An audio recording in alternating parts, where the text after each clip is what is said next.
kebencian mereka kan sudah. Iya. Ya. Baik, selamat sore pemilih. Enggak, jadi enggak apa-apa. Ya. Ini room siapa paling bersih ini dapat hadiah hari ini. Ini kamar mandinya, MCK-nya ya Pak. Sudah sesuai dengan standar. Ya. Nyamuk nggak ada sini Pak. Ada juga sih ya. Yang banyak. Oh.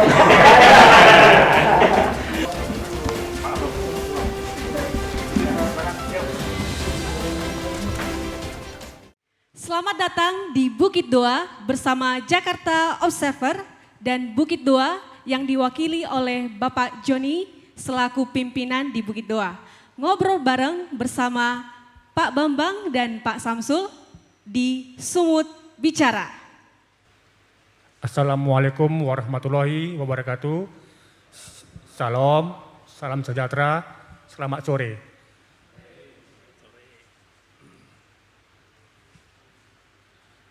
Kembali kita bersama The Jakarta Observer dalam acara Sumut Bicara.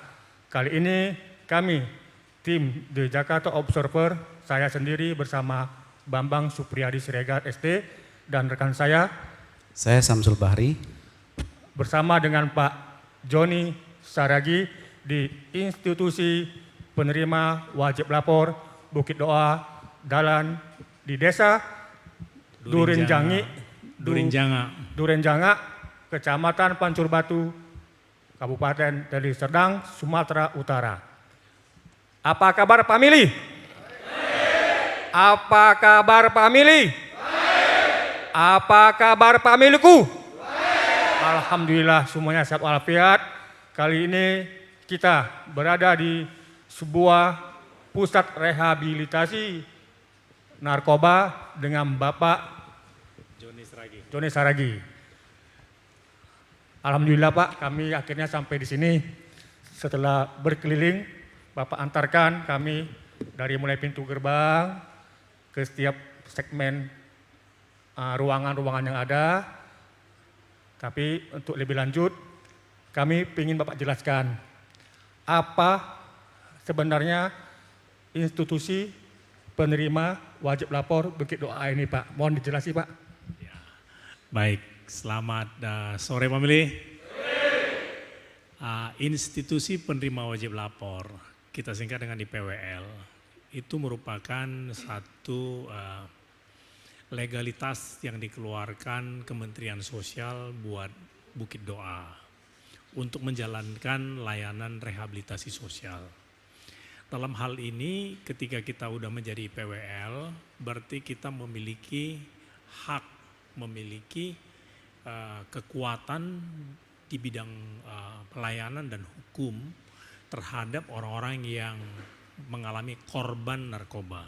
Jadi ketika masyarakat melapor ke IPWL Bukit Doa, sebenarnya mereka ini udah dilindungi, dijagai.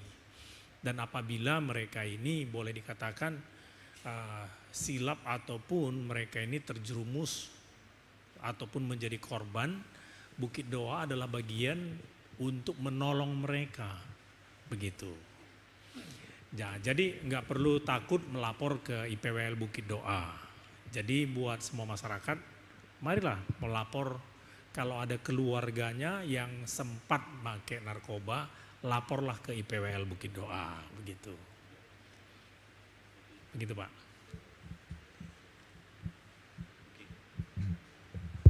Oke Pak ya, itu ya penjelasan dari IPWL tadi Pak ya. Ya. Nah kemudian kami ingin mengetahui lebih jauh lagi mengenai kapan sih berdirinya dan apa visi misi didirikannya Bukit Doa ini. Silakan Pak. Ya baik, Bukit Doa ini berdiri sejak tahun 1982. Pada waktu itu didirikan oleh almarhum orang tua saya, ya Stefanus Saragi. Saat itu sebenarnya didirikan bukan untuk layanan narkoba, tetapi untuk semua kalangan masyarakat yang mengalami masalah di dalam hidupnya. Jadi tempat ini adalah tempat di mana orang-orang mengalami pemulihan depresi dan kemudian masalah dalam rumah tangga. Jadi tempat mereka untuk mengalami pemulihan. Jadi waktu itu termasuk banyak yang gangguan jiwa juga ada di tempat ini. Nah, setelah berlangsung sekian lama, orang tua saya almarhum meninggal tahun 1995. Kemudian saya coba terus lanjutkan layanan ini dengan versi yang lebih maju lagi. Kemudian tahun 2014, kemudian bangsa kita mengalami gejolak bahwa kita masuk dalam suasana apa kita sebut? Darurat narkoba. Dan ketika darurat narkoba, maka kita salah satulah yang bermitra ataupun mendapatkan legalitas dari Kementerian Sosial menjadi IPWL. Sejak itu kita memperbaiki dan mempersiapkan lagi untuk memberi layanan kepada orang-orang yang korban narkoba. Jadi kita tingkatkan programnya, layanan dan lain sebagainya.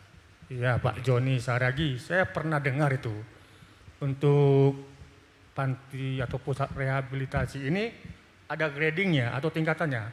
Apakah kita ini sudah sampai mana tingkatannya Pak? Kok kita boleh tahu? Jadi kita kalau kita akreditas, kita ada akreditas yang kita dapatkan ada B, dan ya puji Tuhan baru ini kita mendapatkan lagi untuk standar nasional Pak. Ya, begitu. Maksudnya itu B level yang udah dapat sekarang ini. Iya.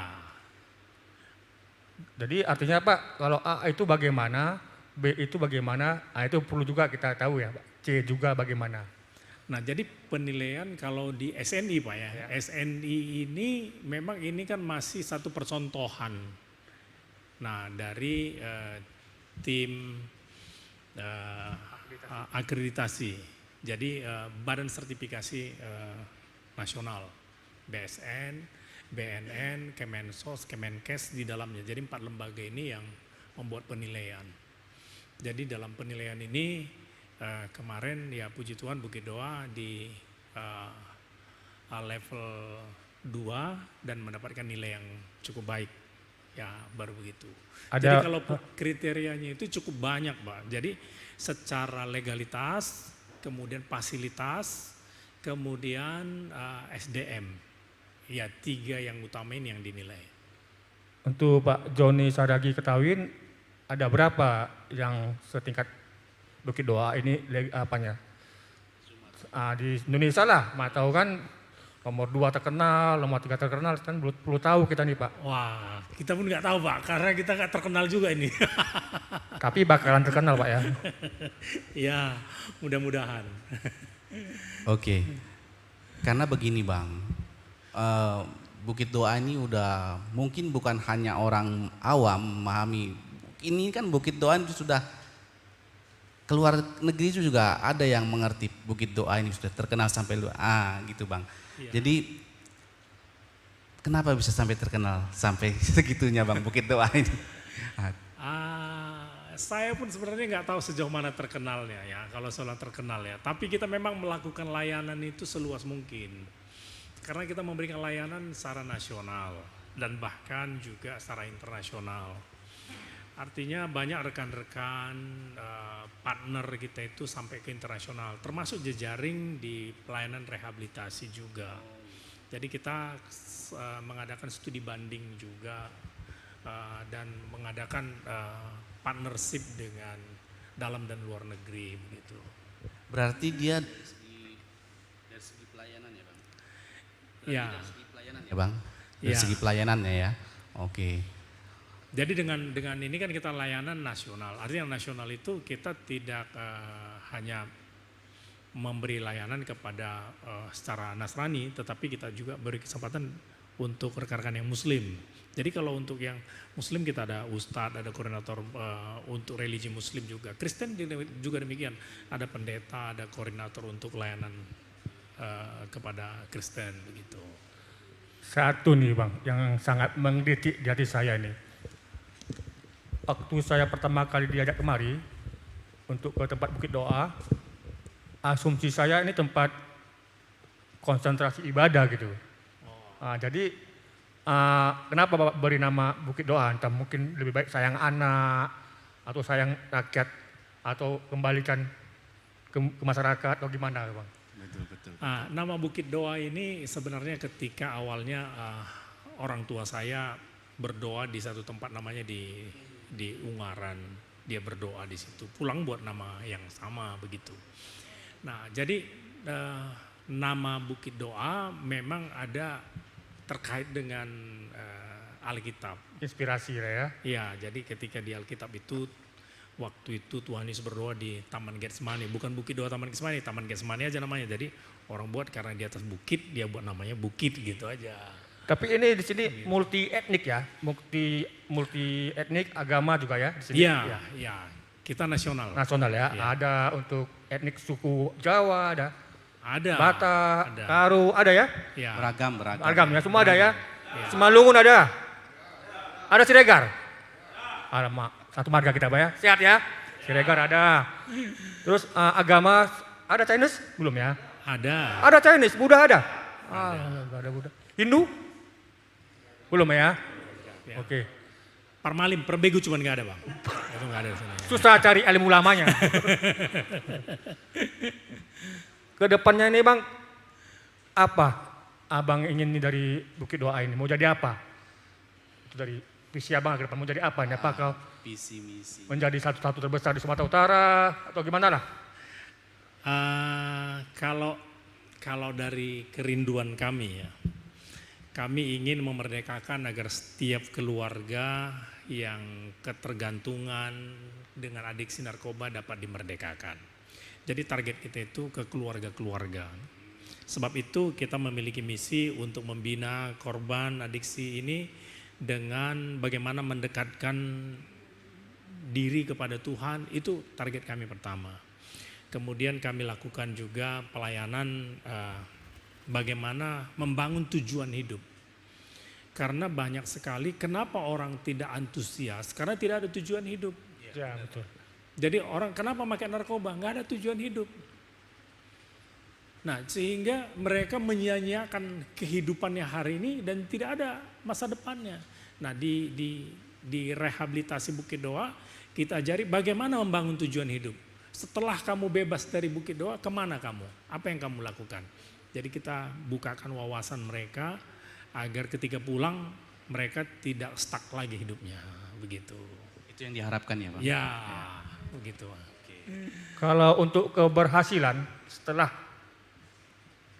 ini beberapa lama menjalaninya Program ini, ya. berapa persen Bang yang betul-betul pulih kembali seperti normal? Nah, kalau pulih secara normal, kami buat istilah di sini memang pulih, bukan sembuh. Pulih itu sejauh ini saya lihat sih lebih dari 20% berhasil. Nah, dan kemudian ada yang lost kontak, ada yang relapse, yaitu kambuh kembali ataupun menjadi pengguna kembali. Nah, jadi kita harapkan agar setiap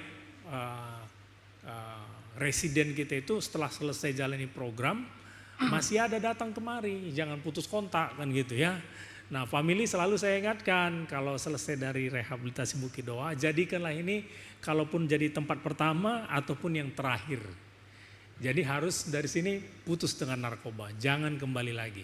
Jadi kalau kembali ke rehab ini karena berhasil, ya kan kemarin panen jagung, kemarin panen jeruk, ya datang kemari bawalah jeruknya kan gitu. Jadi senang kita kan udah berhasil ya kan semenung kalit ya kan. Nah, jadi pengusaha kan gitu datang, senang kita. Ini nggak datang kemari, ya dijemput lagi kan gitu kan, nggak enak dengarnya kan gitu ya. Nah kita harapkan seperti itu. Jadi kalau udah dari tempat ini pulih lah begitu. Izin Bang, boleh saya tanya dari salah satu residen, apakah mereka ingin pulih apa tidak? Boleh aja Pak. Ya. Nah, yang Kita baju orange dulu. undang. Apa pingin pulih apa tidak?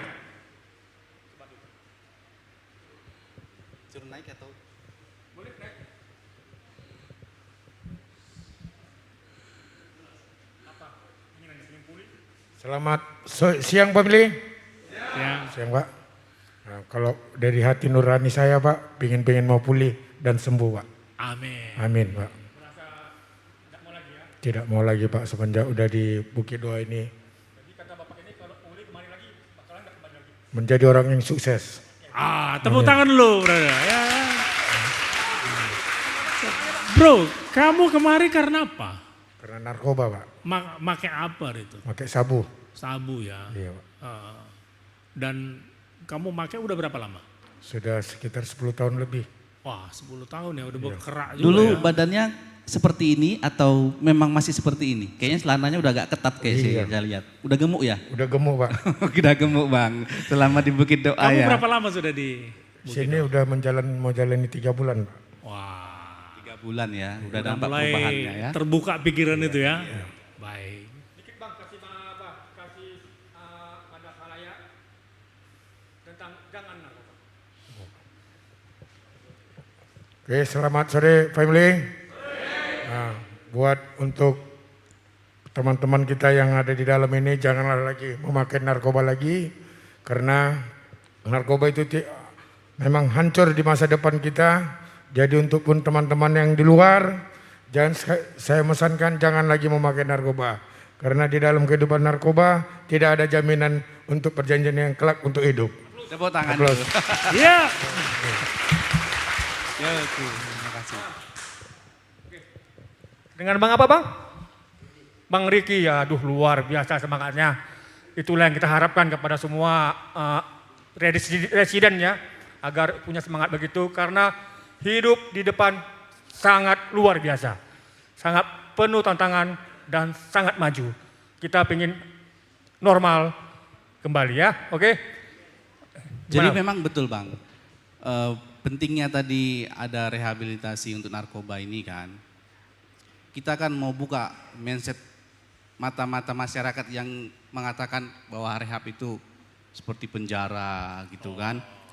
Tapi setelah kita jalan, kayaknya seperti Lihat piknik. fasilitas gitu ya. Ganteng-ganteng ya. Seperti piknik. Cantik kau lihat. Seperti jalan-jalan aja gitu kan. Ada hiburan, ada tempat olahraga gitu kan. Lengkap Bang ya. Iya. Jadi memang itu yang mau ditonjolkan dari Bukit Doa ini Bang ya. Ya, karena kami berpikir rehabilitasi itu menjadikan satu tempat refreshing. Relax, benar. Jadi rehab itu bukan seperti di penjara. Nah, masyarakat juga perlu tahu ini, Iya, rehabilitasi benar, Bang. sangat berbeda dengan di penjara. Jadi di sini kita tidak dikekang, tidak dikurung-kurung aja. Iya, benar. Iya, kalau dikurung-kurung aja ya Tambah tertutup ini, juga ya. otak kita Tambah kan gitu tertutup, ya. benar, Jadi benar. di sini ada edukasi yang kita berikan.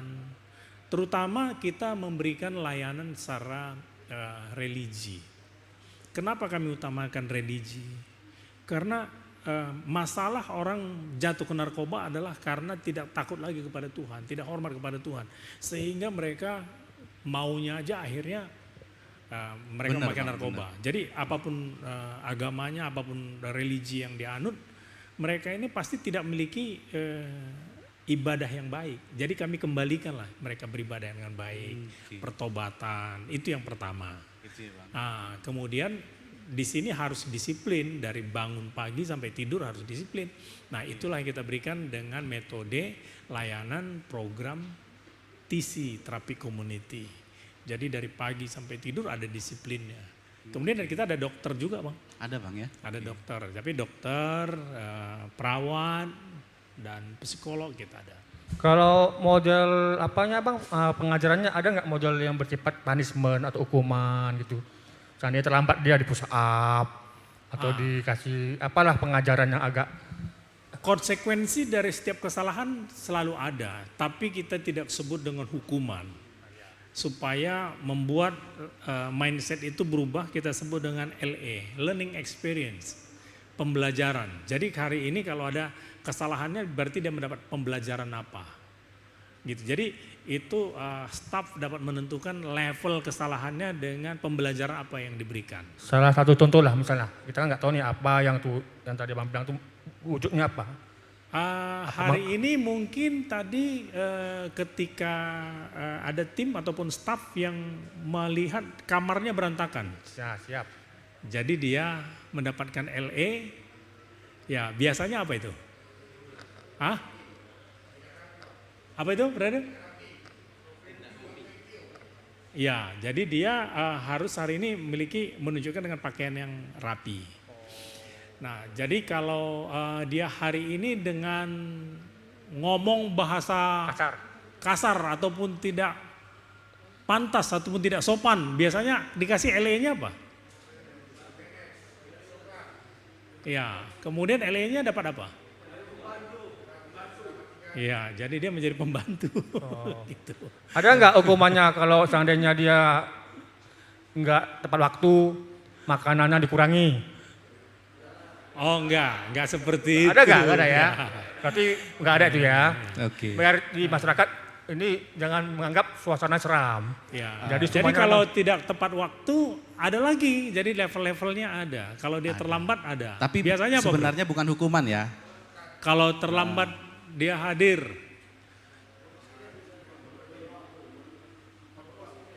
Apa?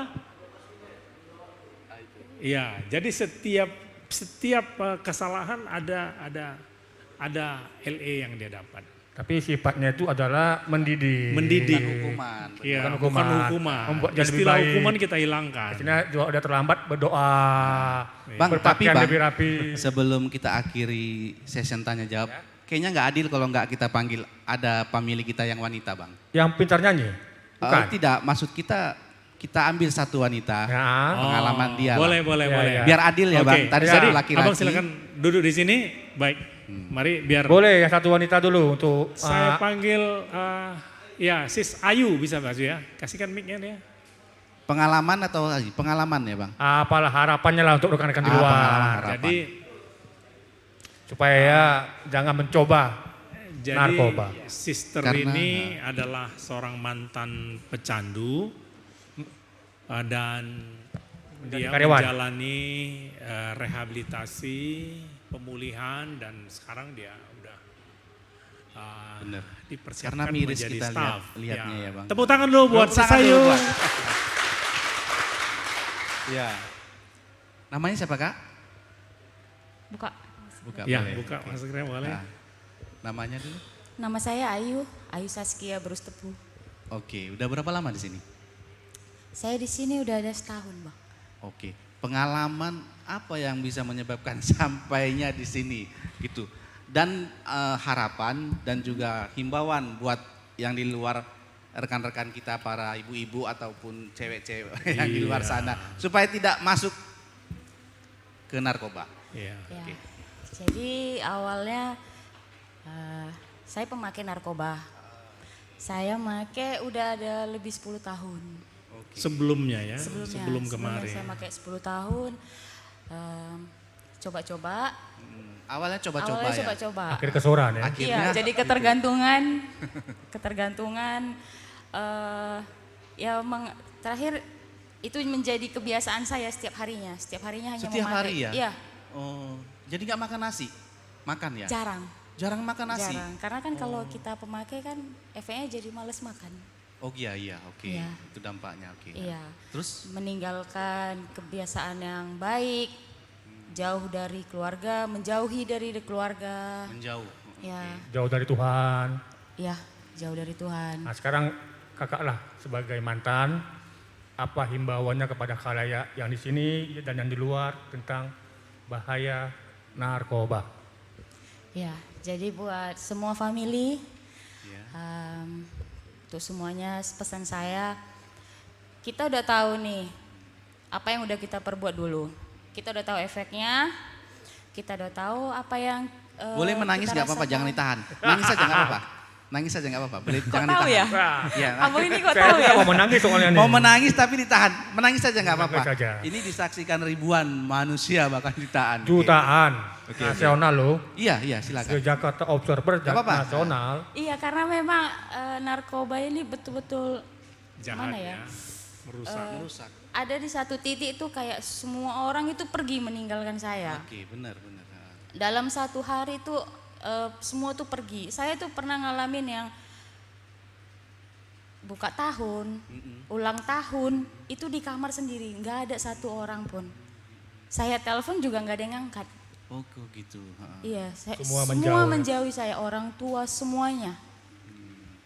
Jadi kayaknya bodoh banget kalau Di umur berapa? masih Umur mau berapa ngalamin kemarin? seperti itu. Di umur berapa terjerumus narkoba? Saya sekarang 35, Waktu terjerumus awalnya 10 tahun lalu 25-an. 25 ya. 25. Oh, oke. Sekarang sudah sembuh ya? Sudah Sudah ya, oke. sudah pulih. Oke. Udah, kalau enggak mana di sini lagi. Iya, kalau Sekarang kan dia karyawan ya? Karyawan ya? Iya, Jadi Ah, jadi karyawan dia dipekerjakan. sedang dibina menjadi staff. Sekarang Mbak ini adalah salah satu karyawan di Bukit Doa ini. mantan pengguna. Nah, jadi sudah karyawan, ya kan? Bukan lagi. Iya. Ya puji Tuhan dipercaya Pak Joni. Nah, artinya bisa kembali normal 110%. Iya, Ya, tepuk tangan tepuk tangan. Omeli. Oke, terima kasih Kak. Oke.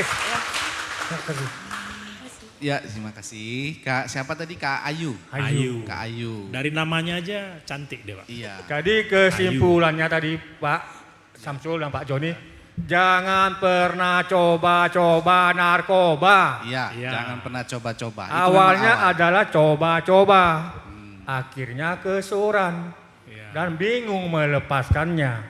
Itulah dia kepada semua-semuanya. Untungnya ada Bukit Doa. Gitu. Terima kasih. Oke. Terakhir Pak, Ya, terakhir, yang oke. belum terungkap ini. Macam mana atau bagaimana syaratnya untuk masuk ke Bukit Doa ini? Syarat-syaratnya atau apa-apa perlu agar khalayak tahu. Silakan Pak. Oh, iya. Nah, buat semua family dan juga buat semua masyarakat, Bukit Doa ini adalah terbuka untuk diskusi tentang masalah narkoba. Mungkin keluarga tidak tahu apa udah ciri-ciri kalau anaknya udah makan narkoba, boleh datang dan kemudian bulan 2 kita buat, diskusi dengan diskusi kami publik. di sini. Boleh. Boleh juga dihubungi di telepon, di nomor telepon yang kami selalu akan cantumkan di setiap media yang dapat kami sampaikan. Karena banyak sekali kita ketipu dengan pemakai narkoba, karena mereka ini sering baik kelihatan. Bicara itu bagus, manis, bisa dipercaya, meyakinkan sekali. Nah, tetapi ciri-cirinya harus kita lihat. Mungkin saja udah banyak menghabiskan uang, ataupun tidak pulang, ataupun dengan maksa meminta uang. Ini sebenarnya ciri-ciri yang udah lazim. Jual kompor gas ini hal standar ini ya kan gitu. Jual TV. Itu awal Bang, awal. Itu masih standar-standar, Awal, itu awal-awal Pasti begitu. tabung gas yang hilang Iya, dulu tabung Bang. gas terus karena mudah jualnya kan Yang tabung tinggal gas. bawa aja. Ya, rata-rata ini udah pernah jual tabung gas nih. Kan Begitu gitu mau ya. masak gak ada ya Bang. Awal oke. Karena itu standar ya kan gitu. Mudah mencairkan langsung jadi barang gitu. Nah, jadi kepada keluarga jangan takut, jangan sangat segan, kontak kami dan staf-staf saya mungkin akan dapat menjelaskan dan bagaimana cara untuk mengetahui seseorang yang udah terlibat dengan narkoba. Iya, benar. Satu lagi Bang, kan kadang-kadang orang bingung dan takut bagaimana biayanya. Oh, mengenai biaya ya. Biaya rehabilitasi itu memang mahal. Sebab itu janganlah direhab kan gitu ya. Dan biaya untuk menjalani rehab itu memang tinggi. Sebab itu lebih baiklah jangan direhab. Nah, tetapi kami selalu kasih space memang kepada setiap orang yang tidak mampu pun kami berikan space. Jadi artinya kita memberikan subsidi silang. Ada orang yang betul-betul nggak mampu, kita bantu juga. Namanya kita memberikan layanan. Semua kalangan masyarakat kita berikan layanan. Ada space-nya semua. Yang banyak uangnya kasihlah lebih banyak lagi, begitu aja. Jadi kesimpulannya, jika ada anggota keluarga ataupun siapapun yang sudah terkena narkoba, pengen pulih, datang aja dulu ke Bukit Doa, Pasti ada solusi. konsultasi, pasti ada solusinya. Iya. Benar. Gimana Bang Samsul? Benar. Seperti itu. Jadi untuk Waktu mengakhiri. juga sudah tidak lagi memungkinkan. Terima kasih kepada Abang Da Joni Saragi atas kesempatannya. Terima kasih kepada seluruh staf Bukit Doa yang telah mendukung acara ini. Dan terima kasih kepada residen yang ganteng-ganteng dan cantik-cantik pada hari ini dengan beauty and gantengnya atas kehadirannya. Semoga kita semua yang di ruangan ini diberkati oleh Tuhan Yang Maha Kuasa. Amin. Kita sudahi acara hari ini dengan salam family. Family. Family. Terima kasih Jakarta Observer. Salam sebar. Oke Bang, terima kasih Bang. Ku lepas semua yang ku inginkan, tak akan ku ulangi. Kan jika kau ku sayangi,